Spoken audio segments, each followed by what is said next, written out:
I'm Richard Wertime in the English department at Arcadia University. I direct the graduate program in English and the graduate program in the Humanities here and direct the creative writing effort at the university. And I've chosen today to read two poems by William Butler Yeats, one of the very great English poets, or British poets, I should say, since he was Irish, from the earlier 20th century. He wrote two poems with the word Byzantium, which is the old word for Constantinople, in the course of his career. And for him, Byzantium was the domain created by art, created by literature. And he has two very famous poems, which are among my favorites, one called Sailing to Byzantium, and then the other poem called Byzantium, that have to do with the world that art creates for the artist. They also happen to be poems about getting old, and the first one is directly about getting old, and since I'm getting old, I can relate to this and think that this is in fact a very existentially realistic kind of poem. So why don't I read first Sailing to Byzantium, and then pause for a second and read the second poem, Byzantium, to you. So, Sailing to Byzantium. That is no country for old men. The young in one another's arms, birds in the trees, those dying generations at their song. The salmon falls, the mackerel crowded seas. Fish, flesh, or fowl commend all summer long whatever is begotten, born, or dies. Caught in that sensual music, all neglect, monuments of an aging intellect, and therefore I have sailed the season come to the holy city of Byzantium. O sages standing in God's holy fire as in the gold mosaic of a wall, come from the fire Purnagar and be the singing masters of my soul. Consume my heart away and fasten to a dying animal that knows not what it is, and gather me into the artifice of eternity.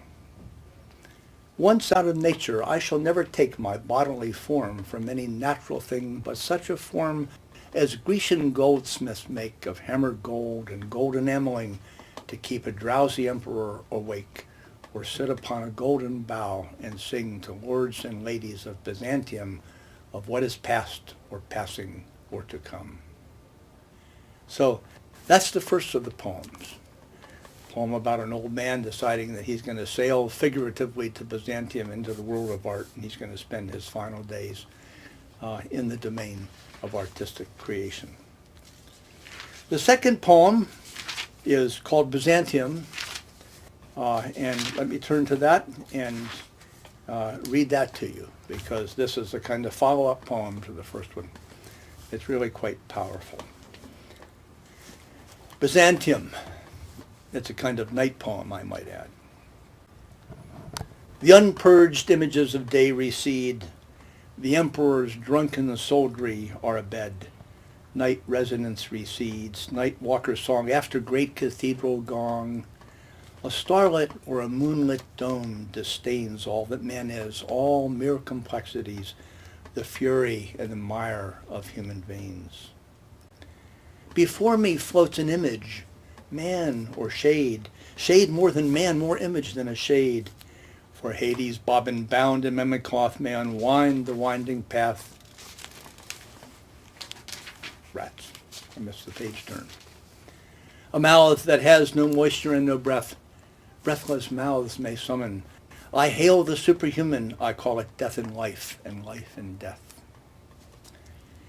Miracle, bird or golden handiwork, more miracle than bird or handiwork planted on a starlit golden bough, can like the cocks of Hades crow, or by the moon embittered scorn aloud in glory of changeless metal, common bird or petal, and all complexities of mire or blood. At midnight on the emperor's pavement flit flames that no faggot feeds nor steel has lit, flames no storm disturbs, flames begotten of flame, where blood-begotten spirits come, and all complexities of fury leave, dying into a dance, an agony of trance, an agony of flame that cannot singe a sleeve.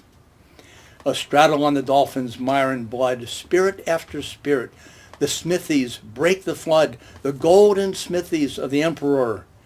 Marbles of the dancing floor break bitter furies of complexity, those images that yet fresh images beget, that dolphin torn, that gong tormented sea. And that's the end of Byzantium. So here are two of the very great modernist poems by W.B. Yeats, this great poet of Britain, who probably is as great a poet as the United Kingdom has produced in the last 200 years.